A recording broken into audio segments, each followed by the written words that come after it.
विधानसभा सीटें हैं उस पे उपचुनाव की घोषणा हो चुकी है। इलेक्शन कमीशन ने इसकी डेट भी फाइनल कर दी है। 13 नवंबर को इन सीटों पे मतदान होना है। वहीं एक सीट कानपुर की सीसमऊ विधानसभा भी है, जिसमें जो समाजवादी पार्टी के कई बार के विधायक इरफान सोलंकी को जेल हो गई थी और उनको 7 साल से ऊपर की सजा पड़ी थी, जिसके बाद ये सीट खाली हो गई थी। बात करें जो समाजवादी पार्टी ने इरफान सोलंकी की जो पत्नी है उनको, नसीम सोलंकी को टिकट दिया है और अभी तक भारतीय जनता पार्टी ने इस सीट पर कोई भी प्रत्याशी नहीं उतारा है।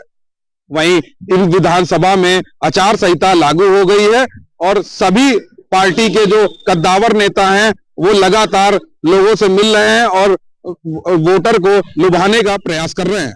अब देखने वाली बात यह है कि अब की इस जो समाजवादी पार्टी के गढ़ कहे जाने वाली सीसमऊ विधानसभा पे क्या भारतीय जनता पार्टी का प्रत्याशी जीत दर्ज कर सकता है या समाजवादी पार्टी का ही यहां पर विधायक चुना जाएगा। कैमरा पर्सन विकास के साथ अंकित शुक्ला, प्राइम न्यूज, कानपुर। उत्तर प्रदेश में उपचुनाव को लेकर के चुनाव आयोग ने तारीखों का ऐलान करके बिगुल बजा दिया है। अगर बात अंबेडकर नगर जिले के कटेहरी विधानसभा की करें, वो सीट लालजी वर्मा ने छोड़ी थी और सांसद बन गए हैं, तो समाजवादी पार्टी द्वारा छोड़ी गई कटेहरी विधानसभा सीट को लेकर के कयास बड़े बड़े लगाए जा रहे हैं। हालांकि भारतीय जनता पार्टी 1992 में इस सीट पर एक बार जीती थी। उसके बाद भारतीय जनता पार्टी कोसों दूर रही है, लेकिन इस बार भारतीय जनता पार्टी इस सीट को हर हाल में जीतना चाहती है, जिसको लेकर के उत्तर प्रदेश के मुखिया योगी आदित्यनाथ लगातार 2 महीने में 3 बार जनसभाएं भी कर चुके हैं। बात अगर यहाँ के प्रत्याशियों की करें तो समाजवादी पार्टी के प्रत्याशी शोभावती को बनाया है, जो लालजी वर्मा की पत्नी है, और दूसरी तरफ वही बसपा ने अमित वर्मा को अपना प्रत्याशी बनाया है। लेकिन भारतीय जनता पार्टी ने अभी अपना कोई पत्ता नहीं खोला है, जिसको लेकर के कयास लगाए जा रहे हैं। हालांकि ये सीट समाजवादी के खाते में जाती रही है, लेकिन इस बार देखना दिलचस्प होगा। चुनाव जो है बेहतर दिलचस्प होने वाला है और गहमा-गहमी होने वाला है। लेकिन कटेहरी विधानसभा की जिस तरीके से जाति समीकरण है, हर कोई साधने का प्रयास कर रहा है, लेकिन ये तो आने वाला वक्त ही बताएगा कि ये जनता किसको अपना विधायक बनाएगी, किसके सर पर अपना ताज रखेगी। Noor Alam, prime news, Ambedkar Nagar. संबंध से इस वक्त की बड़ी और अहम खबर हम आपको बता रहे हैं। संबंध हाईकोर्ट के आदेश के बाद 80 मकान खाली कराने के लिए जिला प्रशासन पहुंचा है। मकान खाली कराते समय महिलाएं और बच्चे तस्वीर मुख्य रोते हुए दिख रहे हैं। वही हम आपको बता दें, पूरा मामला बहजोई नगर पालिका का है, जहाँ दशकों से कांच फैक्ट्री का और मकान मालिकों का विवाद चल रहा था। कांच फैक्ट्री की जमीन पर मकान मालिकों ने अवैध तरीके से मकान का निर्माण किया था और वहीं लंबे समय के बाद आज हाई कोर्ट का रिएक्शन आया है। रिएक्शन आने के बाद डीएम ने पिछले दिनों मकान खाली कराने के लिए लोगों को नोटिस दिए थे, मुआवजा कराई थी। उसके बाद मकान खाली न कराने पर आज प्रशासन कानूनी कार्रवाई के साथ मकान खाली कराने पहुंचा है। वहीं मौके पर जिला अधिकारी और पुलिस अधीक्षक कृष्ण कुमार बिश्नोई, एडीएम सहित तमाम आला अधिकारी मौजूद हैं। हालांकि मकान खाली कराए जा रहे हैं, अभी तक कोई अवरोध नहीं किया गया है, लेकिन तस्वीरों में आप देख सकते हैं कि जो महिलाएं हैं और बच्चे हैं, उनकी करुण कहानी आप देख सकते हैं। किस तरह से बच्चे रो रहे हैं। उनका ये कहना है कि मुख्यमंत्री योगी आदित्यनाथ जहाँ एक तरफ मकान दिलवाने की बात करते हैं तो वहीं मकान लोगों से छीन रहे हैं। लेकिन सबसे बड़ी बात है जिस तरह से हाईकोर्ट का रिएक्शन आया है, अवैध तरीके से मकानों का निर्माण किया गया था, कांच फैक्ट्री पर मकान बनाए गए थे, तो उसके बाद ये बड़ा निर्णय आया है। आज 80 मकान खाली कराए जा रहे हैं। इसको लेकर बहजोई में चर्चित माहौल बना हुआ है और कहीं ना कहीं विरोध उत्पन्न भी हो सकता है। तो इसको लेकर तमाम प्रशासन है बड़ी तादाद में पुलिस को तैनात किया गया है। लेकिन बड़ी बात है कि जिस तरह से 80 मकान दशकों से बनाकर रह रहे थे, सैकड़ों साल से बनाकर वहां कब्जा करे हुए थे, तो उसके बाद हाईकोर्ट का रिएक्शन आया। तो उस पर रिएक्शन के बाद उनकी जो वकील है उनका ये कहना है कि रिएक्शन है गलत है। जो जमीन है 674 जो भूमि है उसका आदेश आया है, लेकिन प्रशासन 675 भूमि के लिए कब्जा करा रहा है, तो ये अपने आप में बहुत ही गलत है। इसको लेकर वकील जो है और जो पीड़ित जो है, जो मकान स्वामी है, वो हाईकोर्ट की साइड में पहुंचे हैं। लेकिन हाईकोर्ट का आदेश पहले ही आ चुका है। 30 सितंबर को हाईकोर्ट का आदेश आ गया। तो उस हाईकोर्ट के आदेश के बाद डीएम राजेंद्र पेशा ने मुआवजा कराई थी, जिसको लेकर मकान खाली करने के आदेश दे दी थी। लेकिन आज खाली कराने के लिए जैसे प्रशासन पहुंचा है, तो तमाम जो लोग हैं विरोध भी कर रहे हैं और महिलाएं रोती बिलखती हुई दिख रही हैं। समय संतोष यादव, प्राइम न्यूज। समापन हुआ है। मामले की विस्तार की बात करें, जल्दी बात करें, 2 अक्टूबर से सड़क सुरक्षा अभियान चलाया गया था, जिसके अंतर्गत वाहन चालकों को जागरूक करना, सड़क सुरक्षा से संबंधित जितने नियम है उनका अनुपालन करना, उनकी जानकारी देना। इसके अलावा अनेक जो वैध दस्तावेज है जिनके लिए वाहन चला सकते हैं, उनके बारे में जागरूक करना, उनको पूरा करना, इस तरह के जो जानकारी है वो दी गई थी। इसके समापन पर आरटीओ द्वारा एक कार्यशाला का आयोजन किया गया, जो महिला रिक्शा चालक है उनको बुलाकर सम्मानित किया गया है तथा उनको सड़क सुरक्षा संबंधी जितनी जानकारी नियम है उनकी जानकारी दी गई है तथा उनको वाहन चलाने के लिए वैध दस्तावेज संबंधी बनवाने की जानकारी दी गई है। इसके अलावा जो नियम है रोड पे वाहन चलाने के नियम है उनकी जानकारी दी गई है। इसके अलावा कहाँ से वो रिक्शा खरीद सकते हैं, किस प्रकार से रिक्शा का प्रशिक्षण कहाँ से मिल सकते हैं, तमाम तरह की जानकारी दी गई है।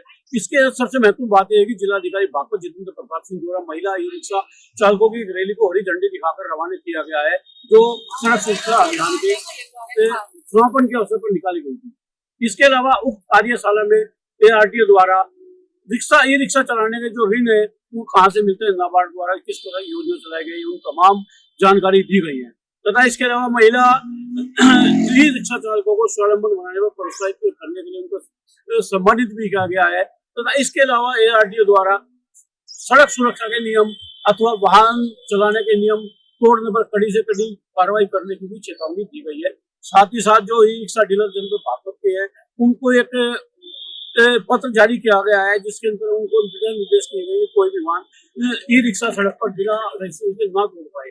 अगर कोई भी ई रिक्शा सड़क पर बिना रजिस्ट्रेशन के दौड़ के मिली तो संबंधित डीलर के खिलाफ कड़ी कार्रवाई की जाएगी तो उसको डीलरशिप का जो रजिस्ट्रेशन है उसको निरस्तीकरण की भी कार्रवाई की जाएगी।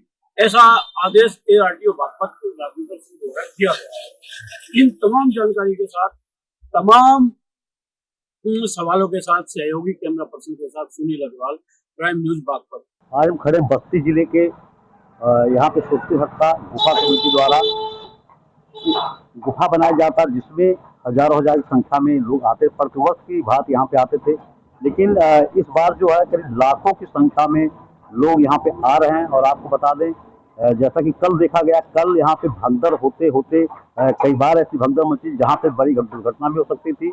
और आपको बता दें जो गुफा कमेटी है उसके द्वारा न कोई व्यवस्था यहाँ पे की गई थी, जबकि यहाँ पे सूचना मिलते जो पुरानी बस्ती के यशो हैं महेश सिंह वो पहुंचे, उन्होंने मोर्चा संभाला और यहाँ तक कि जो भगदड़ मच रही थी वहाँ पे भीड़ को काबू पाया गया। और लेकिन जैसा कि बताया जा रहा है इसके पहले हाथरस में एक आश्रम में इसी तरह से भगदड़ मची थी और जिसमें कई लोगों की जानें भी चली गई थी। लेकिन आपको बता दें जो लाखों की संख्या में लोग आ रहे हैं यहाँ पे जो कमेटी गुफा कमेटी उसके द्वारा किसी प्रकार की कोई व्यवस्था नहीं की जाती है। तो ये जो आपको सड़क दिखा रहे हैं यहाँ से लेकर पूरा आप देख सकते हैं कि किसी भी तरह की कोई व्यवस्था यहाँ पे नहीं रहती है।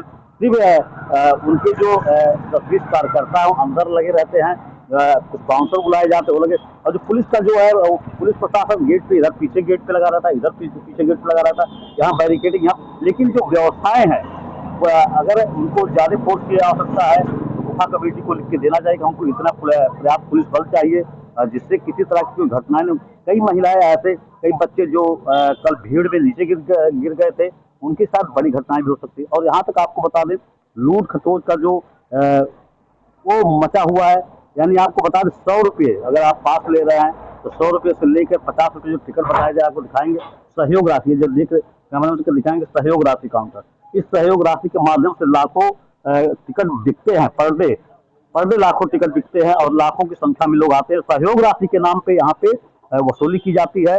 और जो यहाँ के अधिकारी हैं आपको बता दें कि जो लाखों संख्या की कल भीड़ उमड़ी, कल बड़ा हादसा हो सकता है, हाथरस जैसी घटना यहाँ पे भी हो सकती थी। यही सोचने वाली बात हो कि जिला प्रशासन किस तरह से यहाँ पे परमिशन दिया। अगर इसी तरह से परमिशन मिलता रहा ऐसे गुफा आयोजन पे जहाँ पे लाखों लाख की भीड़ पर डे आती रहे, क्योंकि बस्ती जिले में जो माँ दुर्गा की प्रतिमा स्थापित होती है, दुर्गा पंडाल का जो बनाया जाता है वो पूर्णिमा के दिन यहाँ पे विसर्जन होता है शहर में। और आपको बता दें कि कल ही विसर्जन होना है और गुफा जो चलती करीब 4 से 5 दिन जो गुफा है वो चलती रहती है भीड़। लेकिन कल जो भीड़ थी वो लाखों कई लाख की संख्या में भीड़ थी। अगर कल पुरानी बस्ती पुलिस ने एहतियात न बरता होता, खुद जो यहाँ के अफसर हैं वो यहाँ पे मोर्चा संभाले होते तो हाथरस जैसी घटना यहाँ पे दोहराई गई होती। द्वारा स्टोर के खिलाफ कार्रवाई अमल में लाई। मामले की विस्तारपूर्वक बात करें, चंद्रपुर के सिंगावली थाना क्षेत्र ग्राम रवा में एक मेडिकल स्टोर बिना किसी वैध दस्तावेज के संचालित हो रहा था, जिसकी शिकायत की कुछ जागरूक लोगों द्वारा जिला अधिकारी जितेंद्र प्रताप सिंह को की गई थी, जिसके चलते जितेंद्र प्रताप सिंह ने को उस मेडिकल स्टोर संचालक के खिलाफ कार्रवाई का निर्देश दिया था। तो उसी दिशा निर्देश के चलते औषधि निरीक्षक बागपत मोहितदीप सिंह द्वारा कार्रवाई अमल में लाई गई है। मौके पर पहुंचा उप मेडिकल स्टोर पर कार्रवाई की गई है, छापामारी की गई है। तो मांगने पर उस मेडिकल स्टोर संचालक कोई भी वैध दस्तावेज नहीं दिखा सका और जो मौके पर दवाई मौजूद थी, लगभग जो 50,000 से ज्यादा उनकी कीमत बताई जा रही है, जो उनकी सील करी गई है, उनके भी कोई जरूरी दस्तावेज नहीं मौके पर पाई गई। जिस तरह से जनपद बागपत में कार्रवाई की गई है, तो इससे एक बात साबित हो रही है कि जनपद बागपत में कहीं ना कहीं अवैध रूप से मेडिकल स्टोर संचालित हो रहे हैं, जो आम ग्राहकों की, आम मरीजों की जीवन से खिलवाड़ कर रहे हैं। जिस तरह से एक मेडिकल स्टोर संचालन करने के लिए जरूरी जो योग्यता वो होती है, डी फार्मा होता है। अगर हम फुटकर का मेडिकल स्टोर चला रहे हैं तो उसके लिए डी फार्मा करना आवश्यक होता है, जबकि जनपद बागपत में इन सारी नियमों की खुलेआम धज्जियां उड़ाई जा रही है। जिस तरह से उक्त मेडिकल स्टोर पर कार्रवाई की गई है, मौके पर कोई वैध दस्तावेज नहीं मिला है, उससे इन बातों को बल मिलता है और ये बात साबित होती है। इसके अलावा बात करें नशाखोरी की, मेडिकल स्टोर पर खुलेआम नशे की दवाइयां बेरोक टोक अंदाज में बेची जा रही है। और जहां तक अधिकारियों की बात है, उनका कहना है कि उनके संज्ञान में अभी तक ऐसी कोई बात नहीं है। ऐसी बात आएगी उसके खिलाफ कार्रवाई की जाएगी। एक सवाल ये भी होता है कि जनपद बागपत के उसकी निरीक्षक है, उनकी जो है संज्ञान में ऐसी कोई चीज नहीं है, जबकि आम जनमानस से इसी से सारा परेशान है कि जो आजकल का जो युवा है, इन नशे के चक्कर में अपने जीवन के से खिलवाड़ कर रहा है, जीवन को बर्बाद कर रहा है। आए दिन नशे को लेकर जो है नशेड़ी सड़क पर घूमना, हंगामा करना या कैप्सूल के द्वारा या इंजेक्शन के द्वारा नशा करना, उनका जीवन बर्बाद होना अपने आप में एक बड़ा सवाल पैदा करता है। इन तमाम सवालों के साथ सहयोगी कैमरा पर्सन के साथ सुनील अग्रवाल, प्राइम न्यूज बात कर जिसमें नाबालिग स्कूली ड्रेस में ई रिक्शा चलाकर नजर आ रहा है, उसके पीछे सवारी भी बैठी है। उक्त मामला जनपद बागपत के बागपत कोतवाली से बागपत टटरी मार्ग का बताया जा रहा है, जिसमें उक्त रिक्शा में जो छात्र है वो बेसिक परिषद या विद्यालय का छात्र की ड्रेस में नजर आ रहा है। जिस तरह से उक्त जो स्कूली छात्र है वो रिक्शा चलाकर नजर आ रहा है, नाबालिग छात्र है, अपने आप में बड़ा सवाल पैदा करता है कि नाबालिग जनपद बागपत में नाबालिग वाहन दौड़ा रहे हैं, अपनी तथा दूसरों की जान से खिलवाड़ कर रहे हैं।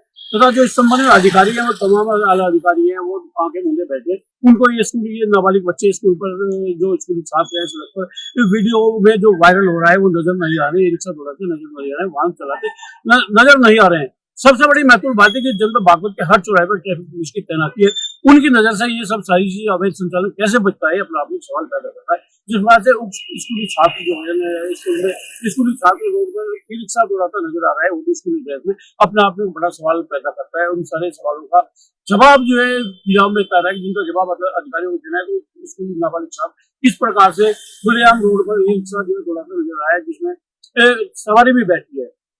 बच्चे की उम्र ज्यादा कह सकते हैं 10 से 12 साल के बीच में होगी, वो स्कूल ड्रेस में है। परिषद स्कूल का जो बच्चा है उसकी ड्रेस में नजर आ रहा है। जिस तरह से ये ई रिक्शा जो सड़क पर जो दौड़ रही है, जो स्कूली छात्र सड़क पर दौड़ा रहा है, अपने बड़ा सवाल पैदा करता है। जिस तरह से ई रिक्शा का वीडियो वायरल हो रहा है, जिसके बातों में चर्चा का विषय बना हुआ है, हड़कंप समझ हुआ है। इन तमाम सवालों के साथ सहयोगी कैमरा पर्सन के साथ सुनील अग्रवाल, प्राइम न्यूज बात करते हैं। 14 तारीख के दिन दहाड़े एक महिला की कर हत्या कर दी जाती है। मामला है मुरादाबाद के काट थाना क्षेत्र का, जहां एक महिला की गला रेत कर हत्या कर दी गई थी 14 तारीख के दिन दहाड़े। जैसे ही पुलिस अधिकारी को सूचना मिली और पुलिस प्रशासन को सूचना मिली, तुरंत तत्काल पहुंचे मौके पर और उसका जायजा लिया। जायजा लेने के बाद में और पोस्टमास्टर के लिए भेज दिया था। इसके गुस्साए लोग जो ग्रामीण और घर के लोग थे, उन्होंने हरिद्वार वाला रोड जाम कर दिया, जिसमें बड़ी मुश्किल के बाद पुलिस प्रशासन ने जाम खुलवा दिया था, जिसमें आज एक बड़ी कार्रवाई की गई है, जिसमें 37 लोगों के खिलाफ मुकदमा दर्ज कर दिया गया है, नामजद, और 100 के खिलाफ अज्ञात मुकदमा करा गया है। अब देखना होगा कि इसमें पुलिस को कितनी सफलता मिलती है। Asif Khan, prime news, Moradabad. संबंध में बड़ा ही शर्मनाक सड़क हादसा हुआ है। हादसे में ट्रक चालक है, जिसमें ट्रक चालक दोनों घायल हुए हैं। हम आपको बता दें, पूरा मामला कोतवाली के निजी नगर पंचायत का है, जहाँ से ट्रक बदायूं की तरफ से आ रहा था, वहीं रॉन्ग साइड से आता हुआ जगह पर पार करता हुआ अचानक जिसमें तीन दुकान जो है, एक शराब की दुकान थी, एक पार्ट्स की दुकान थी, भारी नुकसान माना जा रहा है। और जो देसी शराब की दुकान थी उसमें ज्यादा नुकसान माना जा रहा है। कैमरा देख सकते हैं, जिससे ये दुकान ही होगी, सामने ऊपर दिखाएंगे जो है स्पीड से था, इसकी रही होगी। तो बड़ा ही दर्दनाक सड़क हादसा हुआ है। फाइनल है, चालक घायल हुए, बड़ा नुकसान है। आपको ये भी बता दूं, सामने आप देख रहे हैं, ये शराब की दुकान है, तो बड़ा नुकसान इसमें देखा जा रहा है, क्योंकि इनकी हालत भी गंभीर है। जो चालक परिचालक भी घायल थे, लेकिन जो अचानक जो हादसा हुआ की वजह जो मानी जा रही है, वो वजह की नींद को जबकि आई हो, तो लगातार सड़क हादसे हो रहे हैं, जिससे कहीं ना कहीं लोग इसके शिकार होते हैं। तो बड़ी घटना है, इसके संदर्भ में ये घटना हुई है, तो आश्चर्य मचा हुआ है। और घायल है, उनके लिए भर्ती कराया, और अभी मकान स्वामी से भी हमारी बात हुई थी, उन्होंने बताया कि लाखों का नुकसान माना जा रहा है। संबंध तो ज्यादा एटा में स्कूल प्रबंधन की लापरवाही का मामला सामने आया है।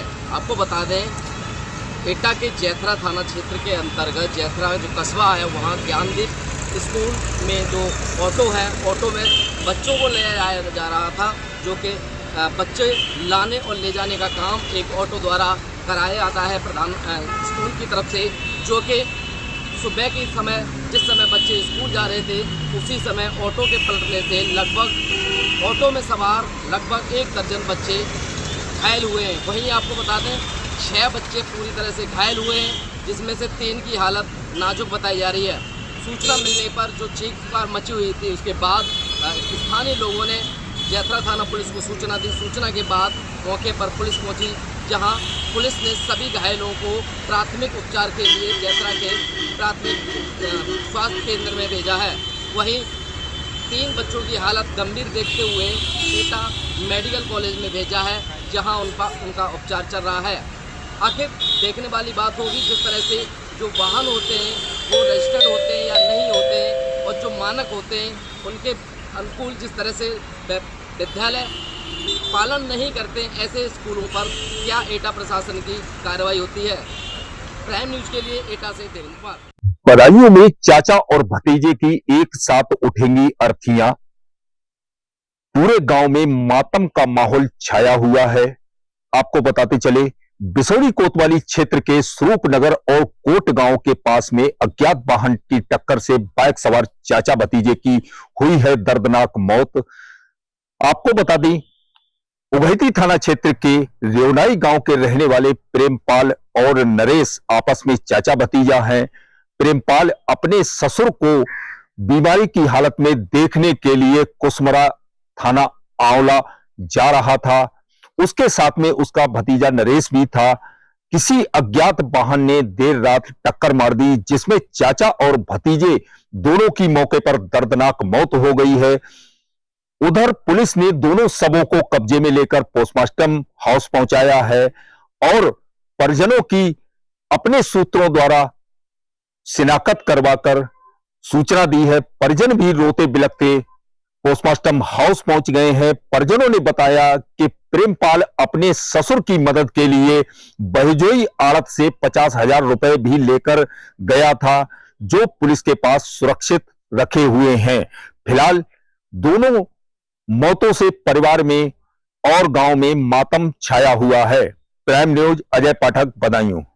झांसी थाना गुरसराय में आज एक दर्दनाक हादसा हो गया। आपको बता दें कि कृषि वाहन से भरी मजदूरों से भरी ट्रॉली आज एक नाले में पलट गई। उसमें पलटते ही स्थानीय लोगों ने पुलिस को सूचना दी।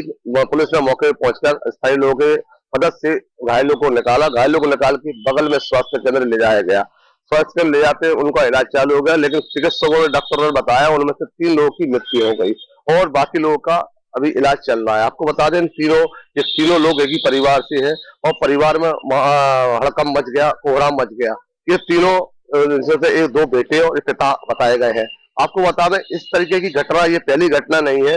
कृषि वाहनों को प्रशासन ने इस पर रोक लगा दी गई थी, लेकिन रोक के बाद भी आज भी कृषि वाहन रोड पर दौड़ रहे हैं, मजदूरों को लेके उनकी जिंदगी से खिलवाड़ कर रहे हैं। और आपको बता दें कि ये कोई पहला हादसा नहीं है, इसके पहले भी कई बार हादसे हो चुके हैं। अब प्रशासन ये पूरी गलती पुलिस प्रशासन की बताई जा रही है वहां के। अब ये देखना ये है कि पुलिस प्रशासन कितना इस पे लगाम कसती है और कितना इन वाहनों को रोक सकती है।